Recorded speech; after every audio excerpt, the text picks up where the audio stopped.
জাতীয় নির্বাচন সামনে। এই সময় দেশের প্রতিটি কর্মসূচি, প্রতিটি বক্তব্য এবং প্রতিটি আন্দোলন সরাসরি প্রভাব ফেলছে নির্বাচনের পরিবেশের উপর।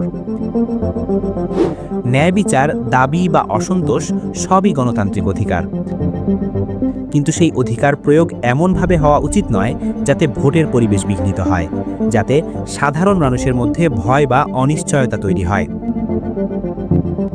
এই সময়ে এমন কোনো আচরণ বা আন্দোলন কাম্য নয় যা নির্বাচনকে প্রশ্নবিদ্ধ করে, ভোটারদের নিরুৎসাহিত করে বা সহিংসতার ঝুঁকি বাড়ায়। নির্বাচন কারো একার বিষয় নয়, এটি পুরো জাতির। ২৪-এর গণ-অভ্যুত্থানে যে আত্মত্যাগের মাধ্যমে বাংলাদেশ গণতান্ত্রিক পথে ফেরার সুযোগ পেয়েছে তা রক্ষা করা এখন সবার দায়িত্ব। সেই দায়িত্ব পালনে প্রয়োজন সংযম, ধৈর্য এবং দায়িত্বশীলতা। একই সঙ্গে রাষ্ট্রের দায়িত্ব আইন শৃঙ্খলা রক্ষায় পেশাদার ও সংযত আচরণ নিশ্চিত করা, যেন কোনো পদক্ষেপ জনগণের আস্থাকে ক্ষতিগ্রস্ত না করে। নির্বাচনের আগে এই মুহূর্তের সবচেয়ে গুরুত্বপূর্ণ বার্তা একটাই: এমন কোনো আচরণ বা আন্দোলন করবেন না যাতে নির্বাচনের পরিবেশ বিঘ্নিত হয়। কারণ একটি অবাধ, সুষ্ঠু ও শান্তিপূর্ণ নির্বাচনই পারে দেশকে গণতান্ত্রিক ভবিষ্যতের পথে এগিয়ে নিতে।